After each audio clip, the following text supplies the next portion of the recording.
Quelles sont tes racines et tes fondations?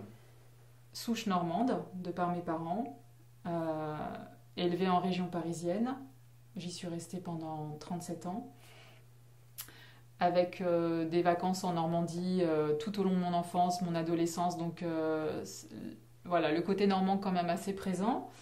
Par contre, pure parisienne.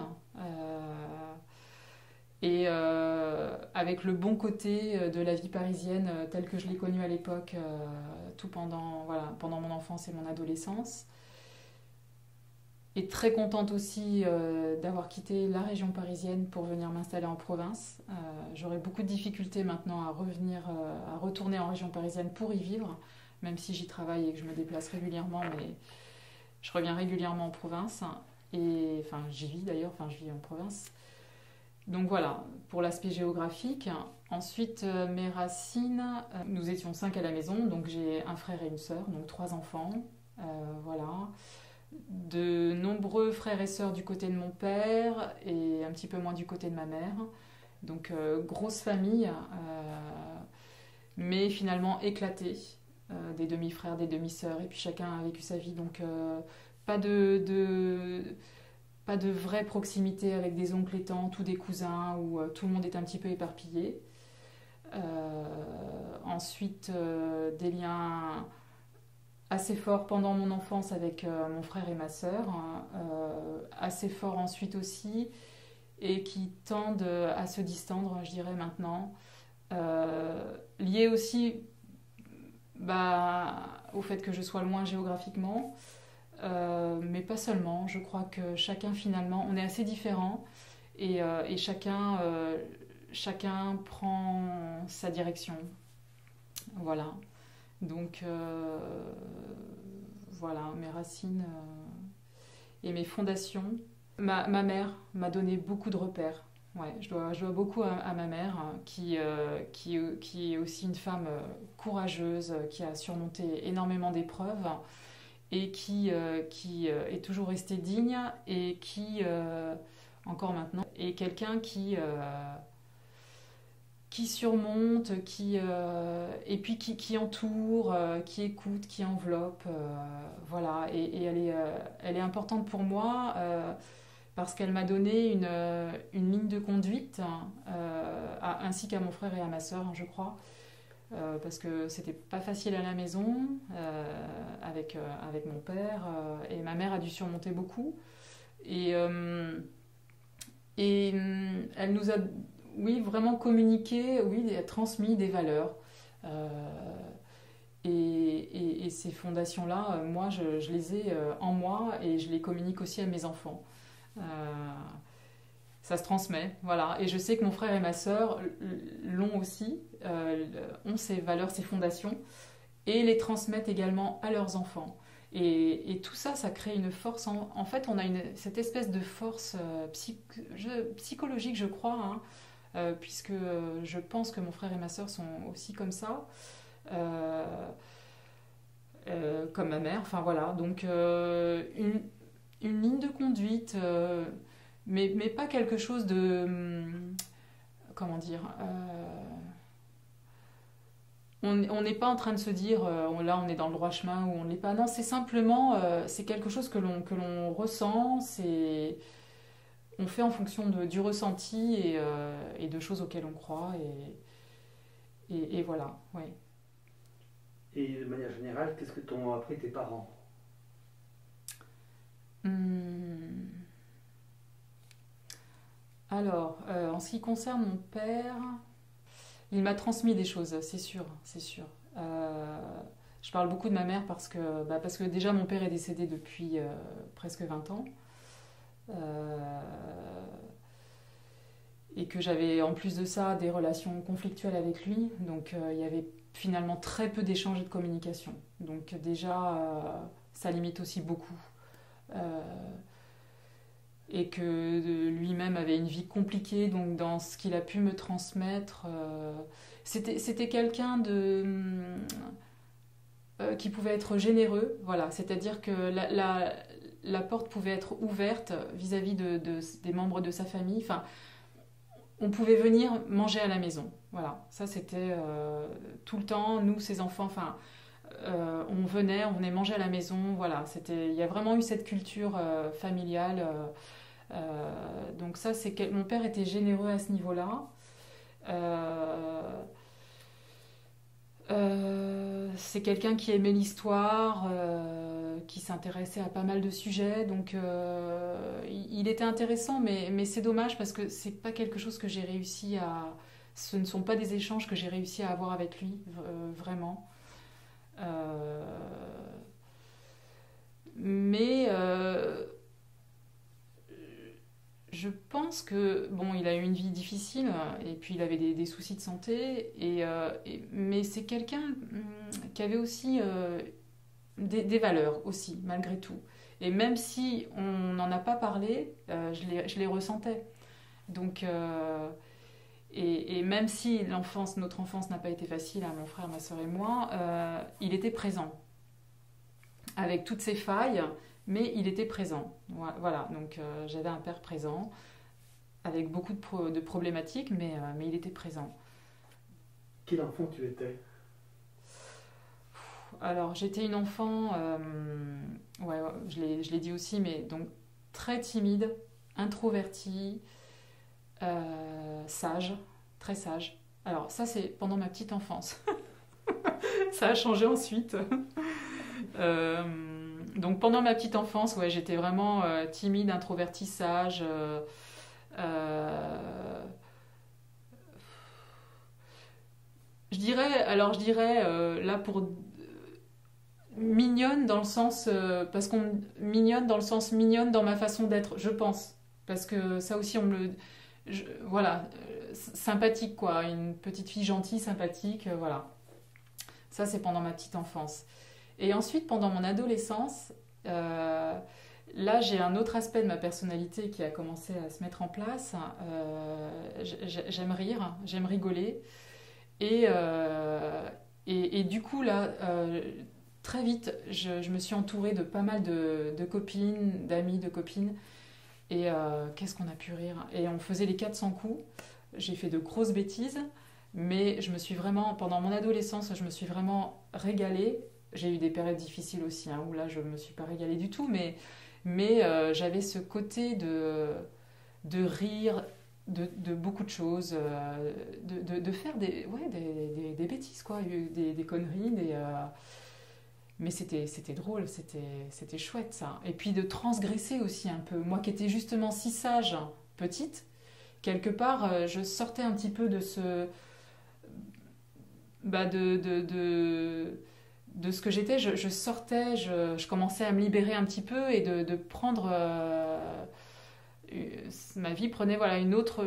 Moi, Sandra, je prenais une autre dimension. Je commençais à sortir un petit peu de tout ce côté bien rangé, bien. Oui, bah, on peut aussi déconner, et puis on peut aussi faire des bêtises, et puis on peut aussi. Et qu'est-ce qu'on rigole, et qu'est-ce que ça fait du bien, voilà. Donc.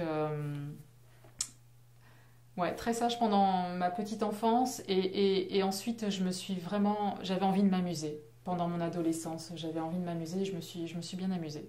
Hmm. Et quels étaient tes rêves à l'époque? Alors, ce qui me vient tout de suite en tête, j'avais envie d'avoir 2 enfants. Mais ça, je l'ai réalisé. C'était ni un, ni trois, ni quatre, ni 2 enfants. Voilà. Pour moi, c'était un. Voilà. Et ça, je l'ai réalisé, ce rêve. Donc, voilà. Donc, ça a été ma première, oui, ma première volonté, on va dire. Et ensuite, professionnelle aussi, puisque finalement. Bah, un petit peu comme tout le monde. Enfin, il y a certaines personnes qui savent d'emblée, qui peuvent savoir ce qu'ils souhaitent réaliser dans leur vie. Voilà, moi c'est venu bah, assez tôt quand même, hein, vers l'âge de 17 ans. Donc j'ai pas trop galéré à me torturer l'esprit, à me dire dans quoi je pourrais me diriger. C'est venu assez rapidement. Et mon rêve, bah, effectivement, c'était de travailler dans le milieu touristique, dans le tourisme, de voyager, de connaître et de côtoyer des populations et des continents différents. Voilà, ça, c'est quelque chose qui m'intéresse beaucoup. Donc ça, je l'ai réalisé. Et ensuite, le rêve d'avoir une vie sympa. Et toujours ce côté de s'amuser aussi. Ouais, toujours. Ouais. Tout en étant sérieux, bien évidemment, mais une forme de légèreté aussi, de pouvoir avoir cette forme de légèreté.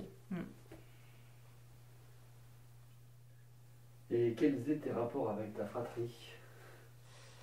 Mon frère est parti assez tôt de la maison, il avait 18 ans, on a 4 ans d'écart, donc j'en avais 14.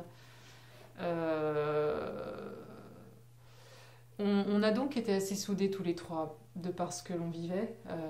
On s'est serré les coudes et j'avoue que ça, on a eu cette chance d'être trois et de se serrer les coudes par rapport aux problèmes qu'il y avait à la maison. Euh, mais donc c'est vrai que mon frère est parti, j'avais 14 ans, donc la petite enfance, voilà, lui il avait sa vie avec ses copains. 4 ans c'est beaucoup quand même, hein. Donc par contre avec ma sœur on a 2 ans, à peine 2 ans. J'ai été assez proche de ma sœur, qui quelque part m'a pas mal couvée quand même. Moi j'étais donc je suis la plus jeune, donc j'ai été la petite dernière. Et c'est vrai que alors, elle m'a pas mal couvée, mais à la fois, j'étais aussi. Alors, ma sœur était assez solitaire, et moi, j'étais celle qui avait plein de copines. Et du coup, donc, ma sœur, je l'ai beaucoup intégrée dans mon cercle de copines. Donc, il y avait voilà, je pense que ça, c'est quelque chose que j'ai pu l'aider, puisqu'elle, elle avait des difficultés. Si moi j'étais introvertie, elle l'était encore plus. Et puis elle n'avait pas cette facilité que je peux avoir moi. Donc du coup, voilà, je pense qu'on s'est apporté mutuellement. Moi, je l'ai entraînée dans mon cercle d'amis, de sorties. Et par contre, elle m'a aidée, elle a joué son rôle de grande sœur vis-à-vis de moi, protectrice, hein, d'ailleurs, quand on est parti de chez mes parents, on est partis toutes les deux en même temps, on a pris un appartement toutes les deux, on partait en vacances ensemble, on a été assez soudés, on s'est retrouvés licenciés économiques toutes les deux quasiment en même temps, on était au chômage toutes les deux, enfin, on s'est vraiment serré les coudes, hein, et c'était important. Et, et voilà, donc c'est vrai que avec mon frère, c'était mon grand frère, mais qui est parti assez tôt de la maison. Et par contre, avec ma sœur, on est resté proches assez longtemps. Euh, et d'ailleurs, même très longtemps, parce qu'on a vécu 3 ans ensemble, toutes les deux, dans un appartement. Et finalement, on a quitté cet appartement, elle et moi, parce qu'on a rencontré les hommes qui allaient devenir nos futurs maris à quelques mois près.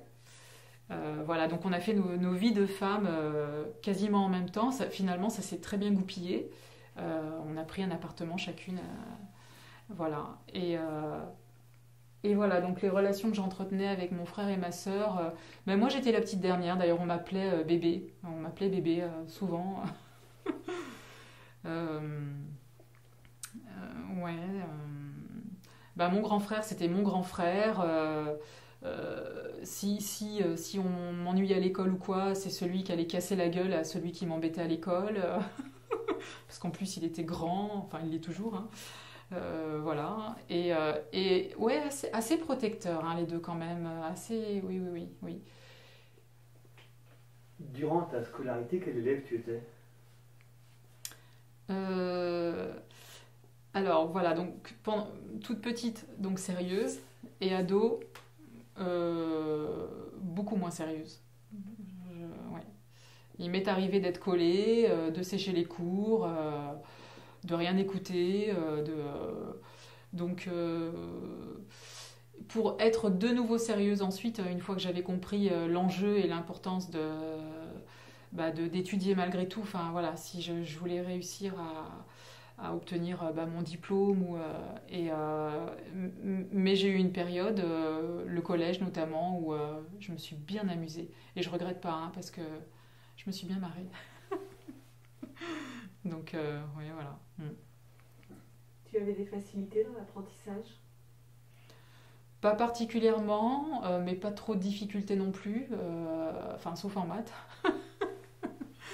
Mais sinon, j'étais une élève moyenne. Voilà, j'étais une élève moyenne, mais je pense que j'aurais pu être nettement meilleure. J'étais pas dans un contexte favorable. C'était compliqué, hein. J'avais besoin, par exemple, enfin bon, voilà, j'avais besoin de lunettes. J'ai eu ma première paire de lunettes à l'âge de 16 ans, donc je voyais rien au tableau.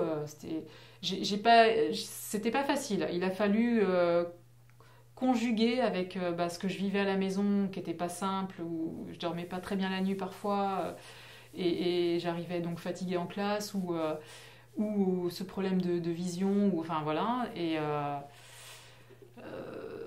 et puis pas d'aide non plus à la maison pour les devoirs, enfin fallait se débrouiller seul. Donc je pense que un enfant accompagné aussi, lorsqu'il est suivi dans sa scolarité, c'est plus facile aussi. Mon frère, ma sœur et moi, on avait à faire face à des problèmes importants à la maison, et ce qui fait que la scolarité, on a fait un peu comme on a pu, et